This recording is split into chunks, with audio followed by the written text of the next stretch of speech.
name is Mirella Sementilli, and I want to apologize in advance if some of my words may offend. There has been no deeper pain than losing Fabio at the hands of betrayal from the woman he honored. What Monica did shattered more than just my life. The details of her lies tore through my heart as I sat in this courtroom. Every single day, I feel pain as I think of Fabio, of what he might have felt and saw as his life flashed before him just before his death. The faces of Baker and Austin repeatedly attacking him and knowing that Monica was behind his heinous attack. It haunts me to think how much my brother suffered, that it brings me to my knees. He was sitting in his special chair, the one place he treasured, and it tears a strip from my soul thinking about Monica's sentencing and how I pray she has a life in a prison for her life sentence. Fabio Sementilli was more than a man. He was a beacon of light, of love, and of loyalty. He lived with a full heart, opening his life to help others see their potential. I loved him every day, and I miss him terribly. He treated his family and friends with respect and was loyal to a fault. Fabio grew up with no father from the age of 11, and our mother sacrificed to raise a family with dignity. Since the day I met Monica over 25 years ago, I respected her like a sister because my brother wanted to build a life with her. Reminiscing is too painful, and it deepens the wounds. I've spent the last 6 months learning about the depths of the deceit and the evil Monica brought into our lives. Every day has the details of her unfaithfulness, her greed, and her lack of accountability unfolded during the trial. I relive the pain of my loss and the merciless murder of my brother Fabio. We came to this courtroom for 72 days seeking justice, and I found solace in the testimonies of people who loved and honored my brother. With little to no sleep, I wanted to be here in this very courtroom for him. I am forever proud of my brother, and I will always remember his boyish smile, beaming with pride as he created his magic, styling and shaping hair like a magician. He loved being a hairstylist behind the chair. He worked hard as a vice president for the Wella division at P&G. With his team, he proudly chartered new paths and took huge strides to make a difference in the hair industry. For my brother, this was an American dream. His memory will forever live, especially in the hearts of hundreds of thousands of people who support him and our family. Today, I want to mark the first day of my journey on letting go of the pain, the horror, and the betrayal I witnessed here in this courtroom. I will no longer hold back. I will forge a path to return to a life filled with joy, family, and friends. I was lucky to work alongside Fabio for over 30 years, and I would often hear him speak highly of his family and his children, especially his wife, Monica. He treated her like royalty, purchased a family home on Queen Victoria Street in LA, and called her his queen. He couldn't wait to get home to his girls and proudly posted about his family. He called her Poots. The world is grieving as they learned of the details of her treachery, an attack planned for nothing more than lust and greed.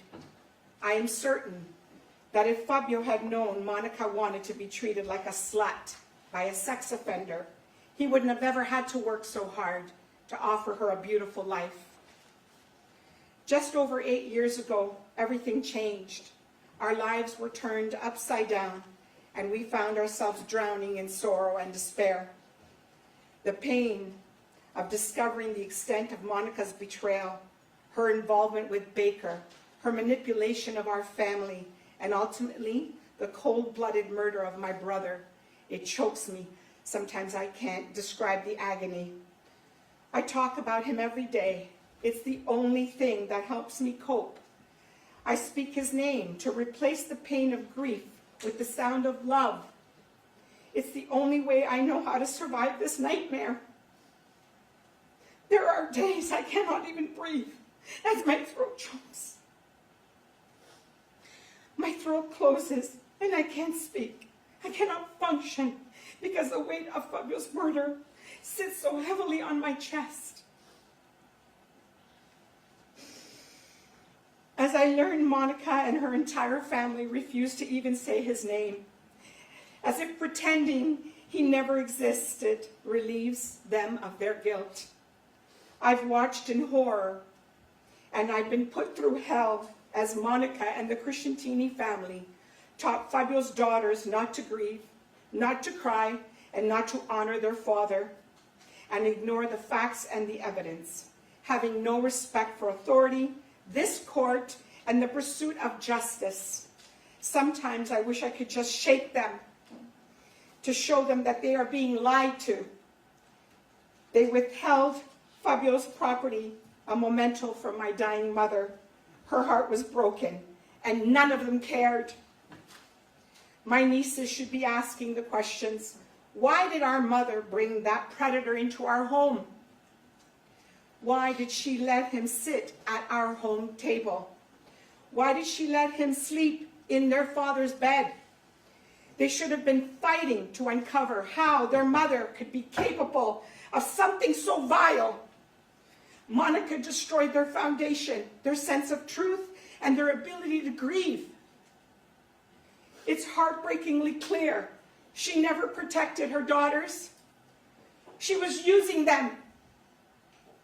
Your Honor, what Monica did to her daughters and to my nephew Luigi is unforgivable.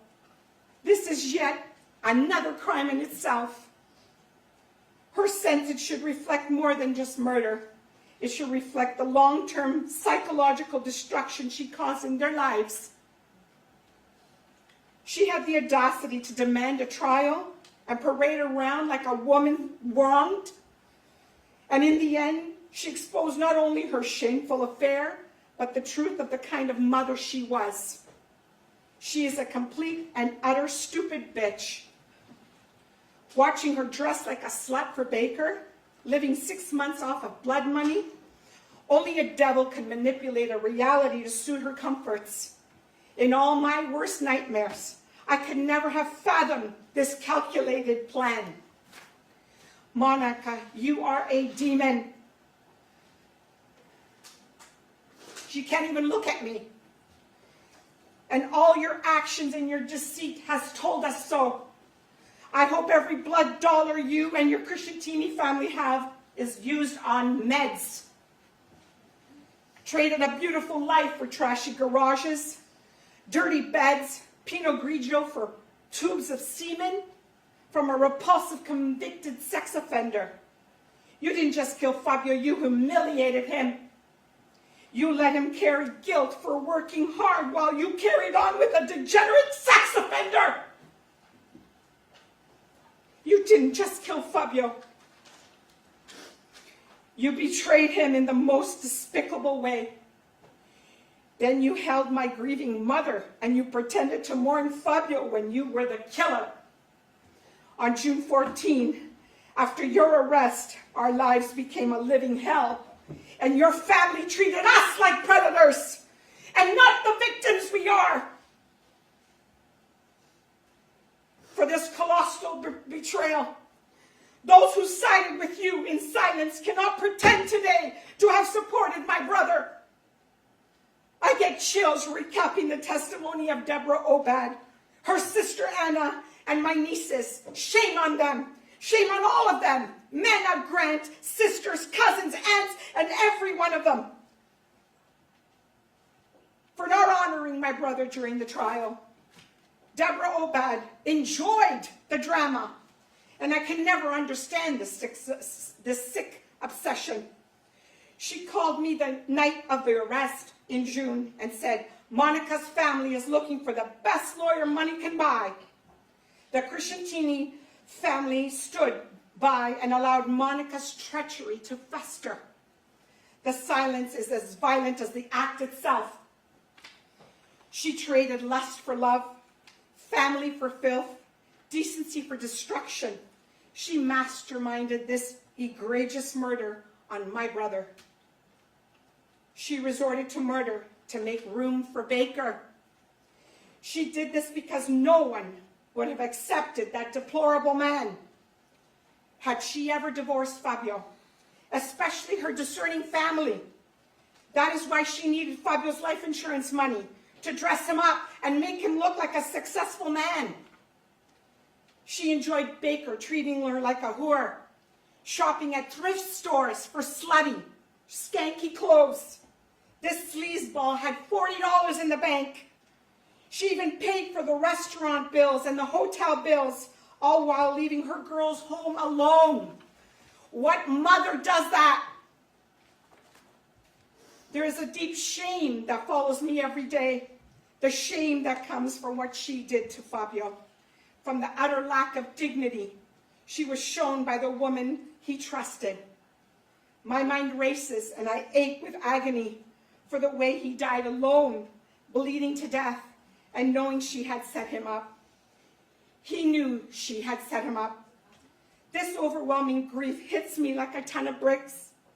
She turned a devoted husband and father into a victim of the most grotesque betrayal any of us have ever known. Her family and friends knew of this monster and felt it was okay to hide this from Fabio. And now they hide behind their defense lawyers, thinking a trial was going to set them free. That humiliation, that weight, it doesn't go away. I am ashamed of this disgusting things that she did behind my brother's back. I am ashamed she degraded his honor to be in the arms of that gross, low-life pig. The name Sementilli is dignity, hard work, and love. And I demand Monica to surrender it. Despite the mountain of undeniable evidence, Monica was the mastermind behind Fabio's murder. Anna Larson claimed her sister can be trusted. The internet is filled with disgust and rage on how Monica manipulated the lives of hundreds of people who genuinely love Fabio. If there was ever a case that called for the death penalty, this is it. Monica Crescentini and the co-conspirators acted with such depravity, such calculated cruelty, such complete disregard for human life, that it's clear they represented exactly the kind of evil for what the death penalty was intended. She could have chosen divorce and let my brother live. This disgusting pig before you had 2 legs, which the whole world saw, and she could have quite capably go to work to earn a living to support her and her sex-crazed fantasies instead of choosing a murder. After years of agony, the truth has triumphed. On April 11, Monica Sementilli was found guilty, and in that moment, for the first time in over 8 years, I felt the weight of injustice begin to lift. I will carry with me for the rest of my life a deep gratitude for the 12 individuals who honored their sacred duty. They listened and they made sure Monica was held accountable for all the destruction she caused. Judge Cohen, I thank you for your strength, your fairness, and for making our family feel justice did not fail. You created a courtroom where truth was protected and my brother's dignity restored, even in death. Thank you, Beth Silverman and Heather Stegel, for your strength, the intelligence, and the unwavering pursuit of justice, making us proud beyond words. You fought with dignity, with respect, and with an unshakable resolve. There were many small and victorious moments throughout this trial, moments when I watched in awe as the prosecution brilliantly uncovered the truth and brought to light the grotesque and damning evidence of Monica's sorcery. Each moment was a step closer to justice. The Sementilli family loves you all. Today, a life sentence will set us free for the wretched pain she put us through. If you see me smiling, let it be a reminder that Monica is spending her life sentence in a California jail, living hell on earth. It is obvious that Monica tried to manipulate the world into believing that she was a victim. But here's the part she did not ever anticipate: getting caught. And what a beautifully orchestrated sting operation the world watched during the arrest. Monica will never again experience the joy, love, or excitement that Fabio brought into her room. She will never know what it's like to be truly loved again the way Fabio loved her. Your Honor, I must admit, I Googled what happens in a female prison. I needed to know. And I read that the inmates ensure newcomers get a brutal welcome. Bathrooms and showers will always be perpetually nauseated with feces and urine bonds, disgusting food, female on female, and poor hygiene. And I can't deny I like the sounds of that. With every holiday, I will grow more at peace knowing Monica's eating food that even the rats don't want to eat. In honor of my brother, I am ready to make the most of life because that's what Fabio would have wanted for me. I will cherish the memories of his love, his laughter, and his strength.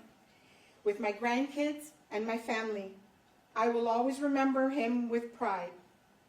To my beloved brother, Fabio, you can finally rest now. Let your love and our words rest your soul. Justice has been served here on earth, and the burden you carried in silence is no longer yours to bear. You are free. Let peace wrap around you like a warm blanket, and may the pain of betrayal and sorrow be left behind. Go now.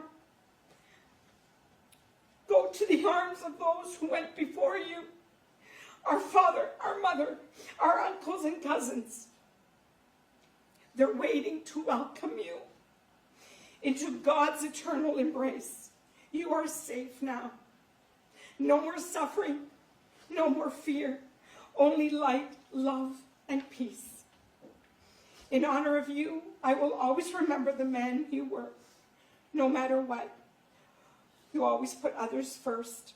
I will make sure your legacy endures. I will continue to talk about you and ensure you are never forgotten. I will keep your daughters in my prayers and your son in my heart, and hope that one day that the Sementilli family will cut off the unhealthy hold they have on your daughters. And for you, Monica, your name will forever be synonymous with betrayal, deception, and the murder of Fabio Sementilli. I urge all his loved ones to dedicate today, June 23rd, to Fabio's memory. Break open champagne and celebrate with us, and include our glorious brother Fabio in all your prayers, because Fabio won, the prosecution won, and the Sementilli family won! Thank you.